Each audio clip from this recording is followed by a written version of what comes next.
Rabbi shrah li sadri wa yassir li amri wahlul 'uqdatam min lisani yafqahu qawli.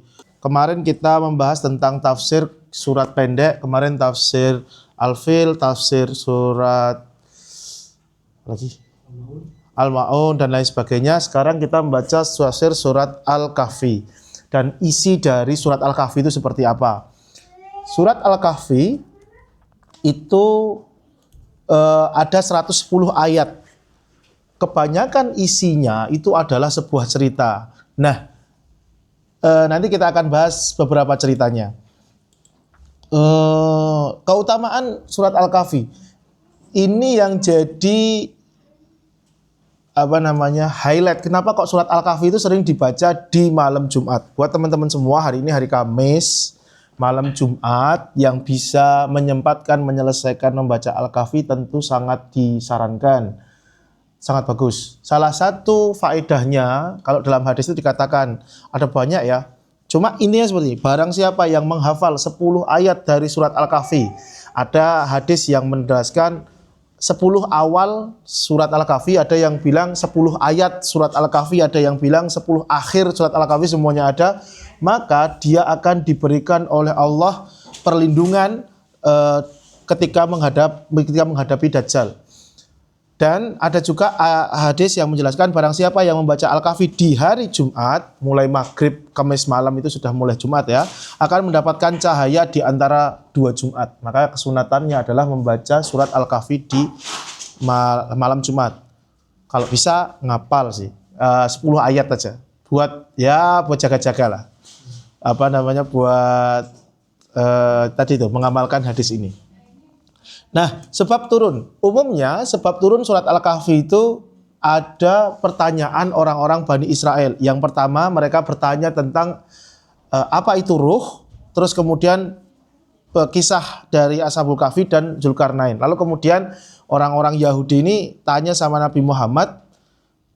Baru kemudian untuk masalah ruh ya, Nabi Muhammad sama Allah diberikan wahyu, Kulir ruhu min amri robbi.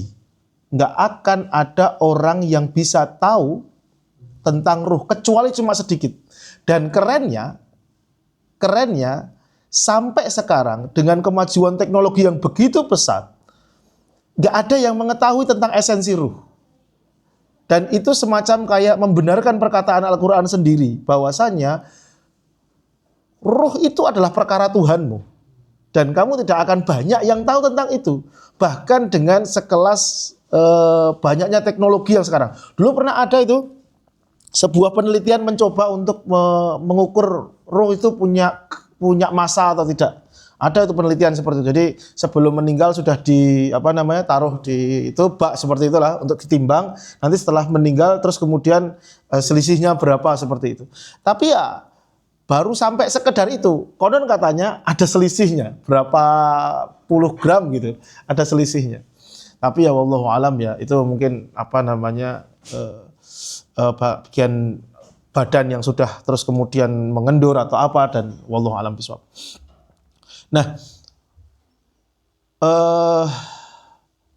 langsung cerita saja, ini nanti waktunya tidak cukup.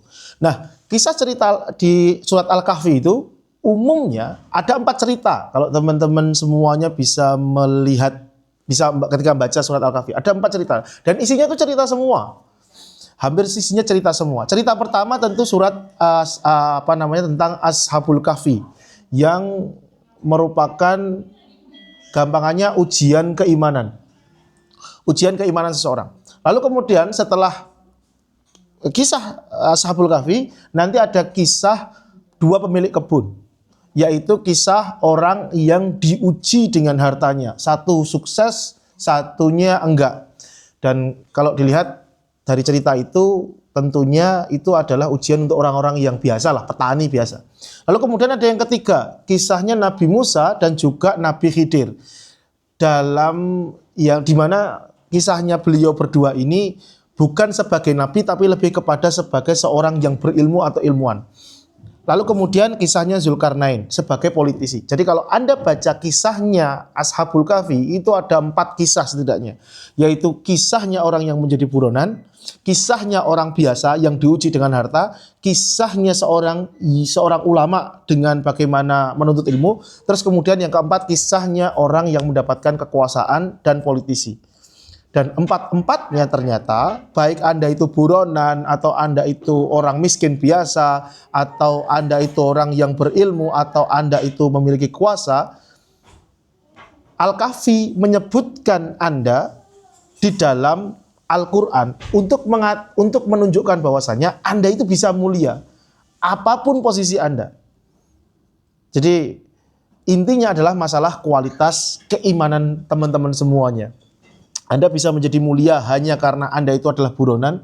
Anda bisa mulia ketika Anda itu hanya menjadi seorang petani, tapi juga Anda bisa tercela. Anda juga bisa tercela ketika Anda itu menjadi seorang ilmuwan, dan Anda bisa tercela atau terpuji ketika Anda menjadi seorang politisi.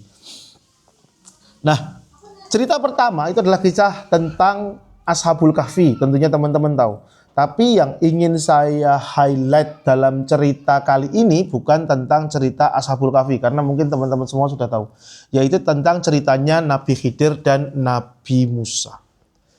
Ada beberapa ulama yang mencoba bilang bahwasanya cerita Nabi Khidir dan Nabi Musa ini kalau diambil faedahnya atau dicari manfaatnya, itu bisa dapat sekitar 150 pelajaran. Saya saja ketika cuma bikin slide ini saja, setiap baca Al-Quran tafsirnya itu langsung kemudian dapat lagi. Ada banyak sekali dan ceritanya unik. Secara umum teman-teman saya yakin udah pernah mendengar cerita tentang Nabi Khidir dan Nabi Musa ini, tapi nanti ada beberapa poin yang saya yakin teman-teman mungkin belum pernah mendengar ceritanya secara detail intinya. Nah, singkat ceritanya dimulai ketika Nabi Musa itu kan punya umat namanya Bani Israel, Nabi Musa. Terus kemudian Nabi Musa cerita tentang begitu banyak Taurat seperti ini. Terus kemudian ada umatnya yang tanya, "Wahai Musa, di dunia ini orang paling berilmu itu siapa? Orang yang paling pintar itu siapa?" Dan Nabi Musa jawab, bukan karena kesombongan, Nabi Musa bilang, "Saya." Karena memang Nabi Musa dapat Taurat, Nabi Musa dapat wahyu dari Allah, ya wangun lah, ya pas kalau beliau mengatakan saya yang paling berilmu. Tapi ternyata langsung ditegur oleh Jibril, dapat dari Allah tentunya ya, ditegur oleh Jibril mengatakan, "Kamu kok tiba-tiba ngomong begitu saja? Kamu nggak verifikasi, kamu nggak tahu ilmunya kok tiba-tiba ngomong." Enggak, ada hamba lain di suatu tempat yang lebih berilmu daripada kamu. Lalu kemudian, nah dari pertama dulu ini. Kalau dari cerita ini kita ngambil kesimpulan bahwasanya ketika ada seorang itu berilmu, mengatakan dirinya saya itu berilmu, itu boleh. Jadi kalau kayak saya misal, saya seorang expertnya di ahli hukum Islam terutama di bagian waris ya. Itu terus kemudian mengatakan saya ahli hukum waris. Itu boleh dan itu dianjurkan. Mas Randy, saya adalah ahli ekonomi Islam gitu. Itu boleh dan dianjurkan. Supaya apa? Supaya orang-orang itu tahu kalau ada masalah dia bertanya kemana. Jadi jangan terus kemudian dibilang, "Oh saya ahli bidang A," terus kemudian malah justru dikatakan, "Wah ustadznya sombong nih mentang-mentang bisa tahu seperti itu." Enggak boleh seperti itu. Karena semua orang itu melakukan seperti itu ya. Kalau di Indonesia kita semua kan tahu ya, ada dokter ahli bedah itu dikasih papan pengumuman mesti, dokter ahli bedah. Itu enggak apa-apa, boleh gitu. Maka ketika Anda menjadi seorang ustadz, ketika Anda menjadi seorang ya ahli apalah keahlian Anda, itu sebenarnya enggak apa-apa dan justru dianjurkan untuk memproklamirkan Anda itu siapa. Tentunya ya yang harus dihalangi adalah perasaan merasa sombong bahwasanya hanya saya atau perasaan-perasaan seperti itulah. Itu teman-teman tahu semua insya Allah. Nah, lalu kemudian setelah mengatakan seperti itu ditegur sama malaikat Jibril, kemudian dikasih tahu ada orang yang lebih berilmu loh daripada kamu, ada orang yang memiliki ilmu. Jadi orang ini memiliki ilmu yang tidak Musa miliki, dan Nabi Musa memiliki ilmu yang tidak dimiliki oleh orang ini. Terus kemudian uniknya Nabi Musa mengatakan, minta izin sama Allah. Ya Allah, boleh nggak kalau saya meninggalkan umat saya untuk belajar? Nabi Musa itu sudah profesor lah kalau zaman sekarang. Terus punya mahasiswa banyak. Itu semua mahasiswa perlu di take care gitu. Tiba-tiba dikasih tahu, ada loh orang yang lebih berilmu daripada kamu. Terus kemudian minta izin cuti sama rektorat gitu. Untuk terus kemudian boleh nggak kalau saya nuntut ilmu? Dan ternyata boleh gitu. Itulah the humbleness polite-nya Nabi Musa untuk tetap belajar ilmu, untuk mencari ilmu meskipun beliau itu sudah makomnya paling tinggi loh. Siapa lagi yang punya ilmu lebih tinggi daripada Nabi Musa? Nabi kok ilmunya bakal barang-barang gaib juga mesti punya beliau kan. Jadi seperti itu. Terus kemudian ketika dapat izin, beliau terus kemudian Allah ngasih clue. Orang ini Nabi Khidir tadi akan engkau temui di tempat di mana kamu bawa makanan, nanti makananmu itu akan hidup. Kamu bawa ikannya mati buat makanan gitu ya, dibawa. Terus nanti tiba-tiba dia akan hidup lah. Kamu jalan dulu aja. Sama Allah kamu cari dulu. Nanti tak kasih tanda. Tandanya adalah nanti kamu bawa ikan kan, lah ikanmu tiba-tiba hidup. Itu nanti akan jadi tanda orang itu ada di sekitar situ. Nah, singkat cerita, Nabi Khidir membawa seorang murid. Tahu namanya Randy siapa enggak? Namanya. Kalau orang-orang Yahudi rata-rata tahu ini. Nama muridnya Nabi Musa, murid terdekatnya namanya Yoshua. Yoshua itu nama religius ya? Iya, Yoshua itu nama religius. Nama Arabnya Yusha bin Nun. Yusha bin Nun, tapi ditranslatekan ke dalam bahasa Western gitu, lebih kepada Joshua.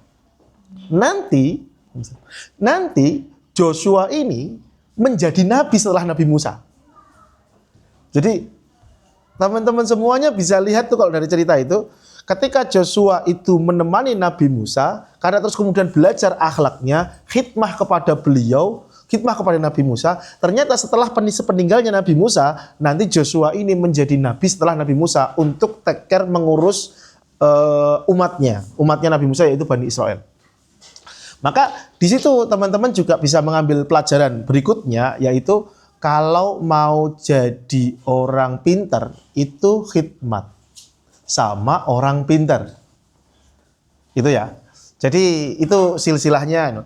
Nanti kalau Nabi Musa punya Yoshua, Nabi Muhammad itu punya namanya Anas bin Malik. Tuh, anak kayak ya pembantu khidmat di rumah lah. Terus kemudian beliau yang terus kemudian nanti jadi ilmuwan yang jadi pengingat untuk para kaum Nabi Muhammad setelah Nabi Muhammad meninggal. Salah satunya adalah Anas bin Malik. Kalau di Indonesia tradisi khidmat seperti ini masih eksis, tapi di kalangan teman-teman Nahdlatul Ulama biasanya. Biasanya ada yang khidmat kepada para kiai, biasanya tinggal bareng sama kiainya. Nah, Yosua ini bawa ikan. Tadi kan saya ceritakan bahwasanya ada ikan yang nanti akan hidup. Yosua ini bawa ikan sebagai bekal kan. Nah, ketika Nabi Musa tidur, ikannya itu hidup. Terus kemudian, tapi Yosua itu di kisahnya dalam surat Al-Kahfi dilupakan oleh setan untuk bilang sama Nabi Musa kalau ikannya hidup. Terus kemudian ya sudahlah, akhirnya bangun tidur, jalan lagi masih lama sekali. Sudah lama betul jalan, terus kemudian Nabi Musa udah mulai pasrah. Sudahlah, ini kayaknya kita nggak bakal ketemu deh. Sudahlah, ini kayaknya kita nyerah gitu. Terus dari situ Yosua mulai ingat. Oh iya, maaf guru, istilah kayak gitu ya. Maaf guru, tadi itu ikannya hidup. Tapi saya lupa ngasih tahu. Alasannya Yosua tentunya setan telah membuat aku lupa. Ini salah satu trik buat kita semua. Kalau Anda punya masalah sama teman, punya masalah sama suami, istri, anak, keluarga, terus kemudian pengen berdamai, itu jangan saya punya masalah sama Mas Randy. Terus kemudian jangan disalahkan Mas Randy-nya. Kalau saya mau berdamai ya, saya mau berdamai. Kayak ceritanya Nabi Yusuf dan saudara-saudaranya. Ketika di akhir cerita itu kan, nah saudara-saudaranya pada minta maaf semua itu. Kalau Nabi Yusuf itu masih bilang bahwasanya, enggak, kalian yang telah membuang aku, membunuh aku, mesti Nabi Yusuf akan kesulitan untuk memaafkan. Tapi Nabi Yusuf bilang gini, sudah enggak apa-apa. Yang membuat kalian melakukan itu bukan kalian sendiri, tapi setan. Maka cara paling ampuh kalau mau berdamai dengan istri, suami, anak, keluarga, teman ketika Anda lagi marahan, salahkan setannya. Jangan salahkan orangnya. Setan yang membuatkan itu. Makanya terus kemudian Nabi Musa ketika Yosua bilang, setan membuat saya lupa. Nabi Musa juga nggak marah. Dia mau gimana lagi gitu.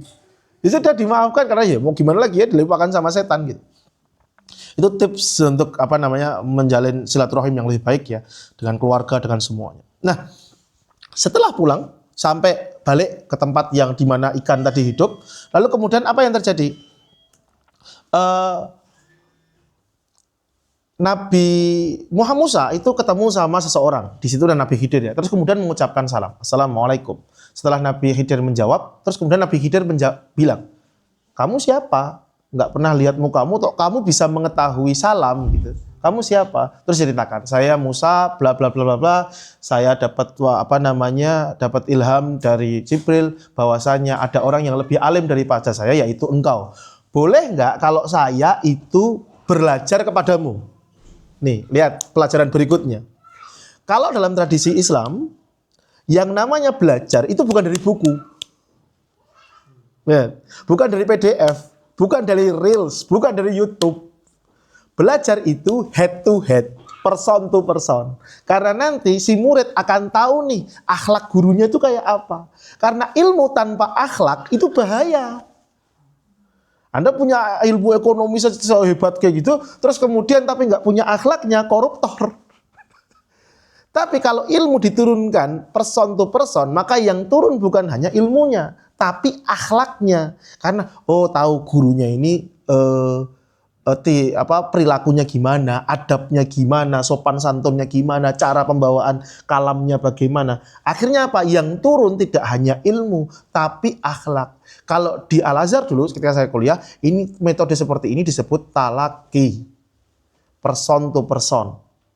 Makanya kalau di tradisi teman-teman Al-Azhar, ketika menyebutkan kamu dapat ilmu dari mana, itu bisa nyebut, saya dapat dari guru saya dapat dari gurunya langsung dapat dari gurunya langsung dapat dari gurunya, sampai nanti misal gurunya dapat dari Imam Ahmad dapat dari gurunya Imam Syafi'i dapat dari gurunya Imam Malik dapat dari gurunya Nafi dapat gurunya di Ibnu Umar dapat gurunya dari Umar dapat dari gurunya Nabi Muhammad dapat gurunya dari Jibril dapat dari Allah.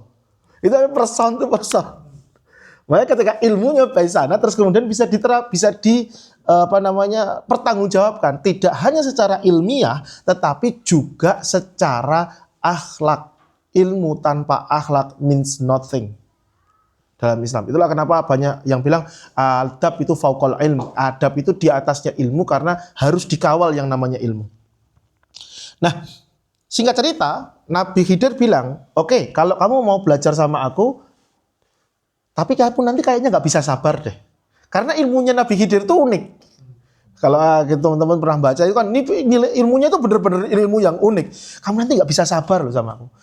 Nabi Musa bilang, iya, tapi izinkan saya untuk mencoba dulu. Insya Allah kamu akan dapati saya jadi orang yang bisa bersabar lah gitu. Saya akan coba. Nabi juga kan gitu. Nantinya jangan mudah menyerah ketika menuntut ilmu, dicoba dulu. Meskipun nanti urusan gagal itu urusan lain. Terus kemudian Nabi Khidir ngasih syarat. Oke, kamu jadi muridku, ikut saya jalan. Syaratnya satu, apapun yang aku lakukan, kamu nggak boleh komen. Nanti akan aku jelaskan, tapi kamu nggak boleh komen. Oke, deal, jalan. Ujian pertama adalah masalah apa? Adalah masalah kapal. Ada orang miskin, dia terus kemudian punya kapal, menjaring ikan, dan lain sebagainya. Nabi Khidir, Nabi Musa nggak punya uang untuk nyebrang. Akhirnya, boleh nggak aku ikut kapalmu untuk nyebrang? Nih lihat, miskin, Nabi miskin itu bukan tanda kehinaan. Nabi Musa sama Nabi Khidir itu nggak punya uang di situ. Tapi beliau nabi, bukan tanda kehinaan, dan kaya bukan tanda kemuliaan. Dalam Islam, tanda kehinaan dan kemuliaan letaknya ada pada ketakwaan seseorang kepada Allah. Dekat atau tidaknya seorang kepada Allah. Berani atau tidaknya seorang bermaksiat kepada Allah, lalu kemudian dia menjadi hina. Berani atau tidaknya seorang taat kepada Allah, maka dia akan menjadi mulia. Standarnya itu bukan kaya, miskin, jabatan, bukan. Tapi ketakwaan kepada Allah. Singkat cerita, oke, dibantu nih. Setelah dibantu, Nabi Khidir itu melubangi kapal sampai terus kemudian ya semi rusak lah. Masih bisa diperbaiki tapi semi rusak. Terus kemudian di tengah kapal mudah mau tenggelam, si nelayan yang mencoba menyelamatkan kapal, Nabi Khidir dan Nabi Musa pergi.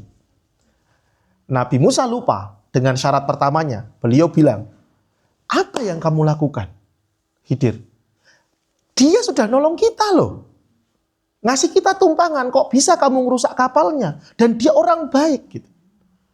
Akhirnya, tapi kan pertama ya, terus kemudian Nabi Khidir bilang, "Saya kan udah bilang, kamu nggak boleh komen apa-apa sebelum aku jelaskan." Nah, Nabi Musa bilang, "Oh iya, sorry, maaf, saya lupa." Oke, khilaf pertama, tapi lupa, jadi masih nggak apa-apa. Oke, jalan lagi. Ujian kedua adalah anak. Nabi Khidir tiba-tiba membunuh seorang anak. Ini agak sedikit teologis banget ya, tricky banget. Nabi Khidir tiba-tiba membunuh seorang anak. Saat ini Nabi Musa ingat sama janjinya, yaitu nggak boleh komen, nggak boleh nanya. Tapi ini ada orang bunuh gitu loh, nggak bisa diem. Masa ada orang bunuh anak kok terus kemudian Nabi Musa diem? Nggak boleh. Attitude-nya seorang Muslim itu adalah ketika melihat kemungkaran nggak boleh diem. Paling nggak ada 3 tuh, cegahlah dengan tangannya. Oke, kalau kamu nggak punya tangan, nggak punya kekuasaan, cegahlah dengan lisanmu. Peringatkan dengan lisan. Kalau lisanmu nggak bisa, maka cegahlah dengan hatimu. Artinya hatimu apa? Artinya hatimu itu apa? Artinya adalah nggak rela dengan perbuatan tersebut.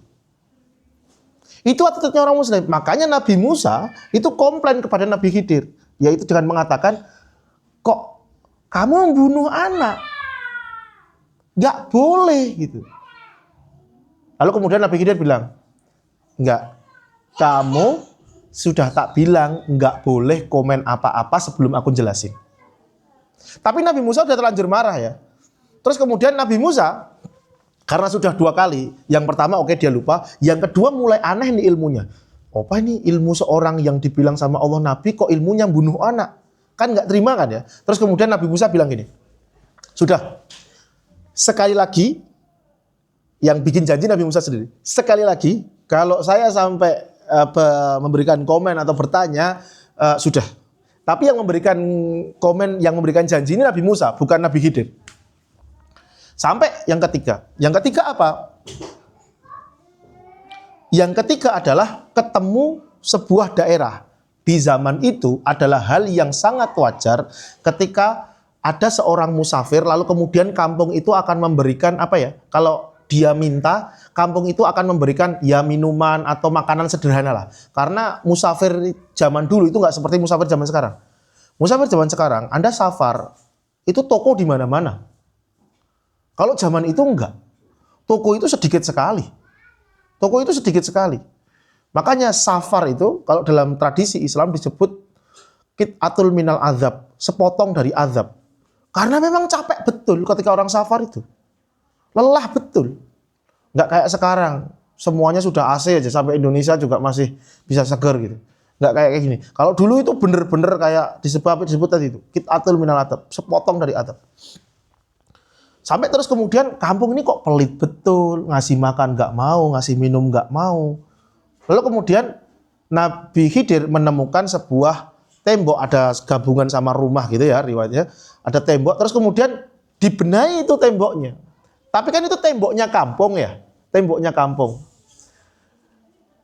Nabi Musa dalam keadaan lapar, capek, nggak dikasih makan, namanya orang capek. Nabi Musa masih ingat dengan janjinya, maksudnya nggak boleh komen. Tapi kan namanya orang capek, lapar, ini satu kampung kok root semua kayak gini kok, masa ya nggak mau ngasih minum, nggak mau ngasih makan yang sederhana. Udah gitu ada temboknya kampung, bentengnya kampung mau rubuh, Nabi Khidir malah memperbaiki dan minta Musa untuk bantu tentunya kan. Ngeluhlah Nabi Musa. Iya mbok ya, kalau sudah memperbaiki kayak gini kan kamu bisa minta upah lah, makan atau apa lah, wajar kan ya. Komennya itu adalah komen yang wajar sebenarnya. Komennya itu wajar sekali. Ya dapat makanan lah, snack atau apa gitu loh, sudah memperbaiki tembok loh, capek. Terus kemudian dibilang, Nabi Khidir bilang, stop, dah 3 nih, strike 3, kamu sudah 3 kali bilang, dan sesuai dengan janjimu sendiri. Tadi kan kamu yang janji kan, nah kan yang janji Nabi Musa. Kalau 1 kali lagi yang kamu komen, maka kamu sudah nggak lagi mengikuti aku. Dalam permasalahan ini tadi, yang Nabi Musa janji sendiri, Nabi Muhammad itu pernah mempunyai hadis unik seperti ini. Semoga Allah merahmati Musa. Andai aja Nabi Musa itu nggak bikin janji yang aneh-aneh gitu, nggak bikin sumpah yang aneh-aneh. Yang tadi itu bilang kalau sekali lagi ini aneh-aneh, saya udahlah nggak ikut kamu lagi. Andai aja Nabi Musa itu nggak ngomongin itu, ya dia akan menemukan banyak hal yang sangat menarik tentang ilmu-ilmu yang ya sekiranya nggak masuk akal tapi sebenarnya bisa dijelaskan. Nabi Muhammad sampai memberikan komen seperti itu tentang Nabi Musa alaihi salam. Di situ juga bisa diambil pelajaran buat teman-teman semuanya. Kadang kita itu jadi orang terlalu hard on yourself. Terlalu apa sih? Terlalu apa? Hard on yourself itu artinya maksudnya apa ya? Terlalu berlebihan menghukum dirinya sendiri. Iya kan? Nabi Musa kan sebenarnya nggak perlu kan menghukum dirinya sendiri seperti itu sebenarnya. Tapi sering kita itu sebagai umat itu menghukum diri kita sendiri atas kesalahan kita. Padahal Allah itu nggak menghukum segitunya gitu. Rahmat Allah begitu besar, ampunan Allah begitu besar. Itu pelajaran berikutnya. Nah, terus kemudian dijelaskan. Oke, saya jelaskan yang pertama. Soal kapal. Jadi, soal kapal itu, kenapa saya hancurkan? Ada seorang raja yang sedang membutuhkan kapal. Semua kapal disita di situ. Semua kapal di situ disita. Kapal ini saya hancurkan, tapi masih bisa diperbaiki. Tujuannya apa? Supaya si raja tadi itu yang membutuhkan kapal akan menganggap kapal ini udah rusak, nggak usah dipakai, nggak usah disita. Akhirnya seluruh kapal yang ada di desa itu akan diambil semuanya. Lalu kemudian dia menjadi satu-satunya orang yang memiliki kapal. Dalam sehari dia akan langsung menjadi jutawan, milioner. Kenapa? Dia satu-satunya yang punya kapal untuk mancing. Maka semua rakyat di situ, masyarakat di situ akan butuh kapal itu. Akan nyewa kapal itu karena dia satu-satunya yang punya. Itu yang pertama. Orang miskin yang baik yang terus kemudian menolong orang yang sedang membutuhkan kan. Orang nelayan tadi kan orang miskin yang baik. Terus kemudian yang kedua adalah seorang anak yang terus kemudian dibunuh. Pertama, kalau ada orang, Ustadz kok itu Nabi Khidir kok bunuh anak? Kok enak banget tanpa ada peradilan, tanpa apa. Satu-satunya yang boleh membunuh orang tanpa justifikasi itu hanya Nabi. Kenapa? Karena itu adalah perintahnya Allah Subhanahu wa Ta'ala. Kalau zaman sekarang udah nggak ada yang boleh berarti. Tiba-tiba bunuh tanpa peradilan enggak boleh. Karena justifikasinya adalah itu perintah Allah Subhanahu wa Ta'ala untuk bunuh. Kenapa kok dibunuh? Dalam ayatnya dikatakan bahwasanya anak itu dimatikan di umurnya yang masih balita, yang masih lucu-lucunya, yang masih kecil, masih lucu-lucunya, supaya orang tuanya yang ternyata soleh ini kehilangan anaknya di masa anaknya masih memorinya itu masih bagus semuanya. Memori tentang anak itu masih bagus semuanya. Karena diketahui bahwasanya anak ini nanti ketika dia sudah jadi dewasa, ternyata kalau mudah zaman sekarang kan jadi Netanyahu gitulah. Jadi kan ya kan jadi Donald Trump ya, jadi mendingan nggak ada aja lah dari awal kan ya. Kira-kira seperti itu. Maka ketika masih kecil itu diambil oleh Allah, tapi Allah janji akan diganti dengan anak yang jauh lebih baik. Tuh, 2. Yang ketiga, ketika bangun dinding tadi itu di dinding di desa tadi roboh terus kemudian dibangun. Nah, kita kan tahu itu tadi, saya ceritakan bahwasanya seluruh orang di desa itu pelit banget. Ngasih makan dan minum yang merupakan adatnya untuk orang safar aja nggak mau. Nabi Khidir bilang, di tembok bawah itu, ini wilayah punyanya seorang janda dan punya anak. Di bawahnya itu ada harta karun. Kalau dindingnya ini sampai roboh, orang-orang nanti akan tahu di dalamnya ada harta karun. Kalau orang-orang pelit ini semua tadi akan tahu ini dalamnya harta karun, kamu pikir orang-orang pelit ini tadi akan peduli sama anak yatim piatu dan terus kemudian janda tadi? Enggak. Enggak akan ada yang bisa mendefense janda dan juga yatim piatu tadi. Ketika terus kemudian harta karunnya tampak.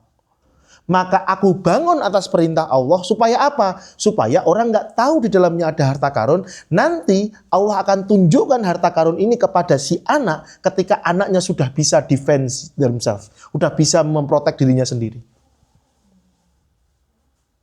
Nah, kalau Anda lihat cerita, ini yang terus semuanya seperti itu. Terus kemudian Nabi Musa sudah mulai sadar. Terus kemudian tapi karena sudah terlanjur dengan janjinya ya, terus kemudian ya sudahlah, akhirnya selesai perjalanan menuntut ilmunya Nabi Yusuf, Nabi Musa dan juga Nabi Khidir.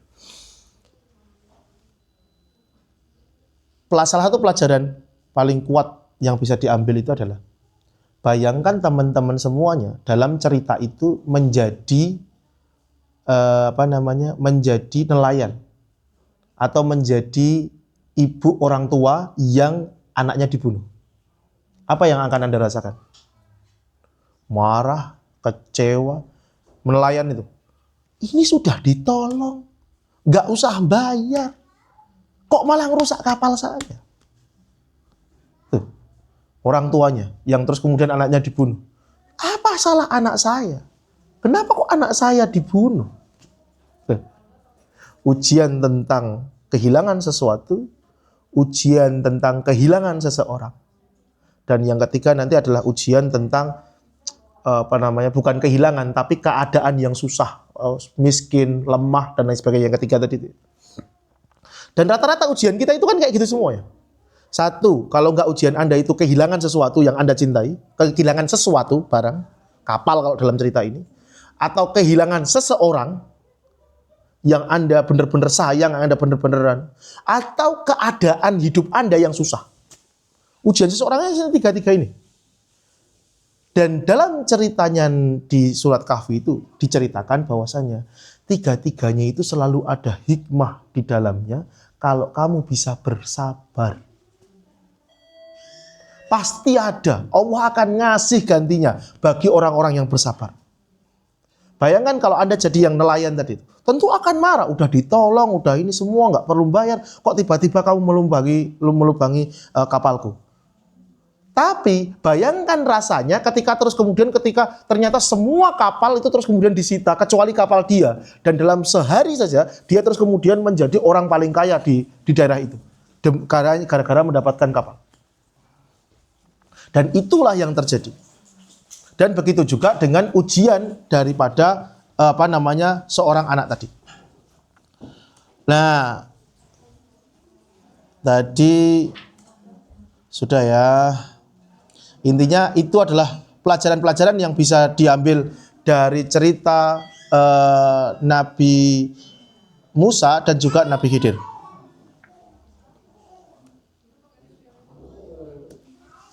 Maka PR-nya sekarang buat teman-teman, ketika Anda dapat ujian, PR-nya itu adalah pinter-pinter nyari hikmah dari setiap ujian yang Anda miliki.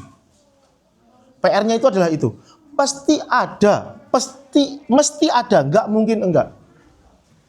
Salah satu tentunya hikmahnya itu adalah supaya kita semuanya itu bisa pinter untuk mendekatkan diri kepada Allah Subhanahu wa Ta'ala.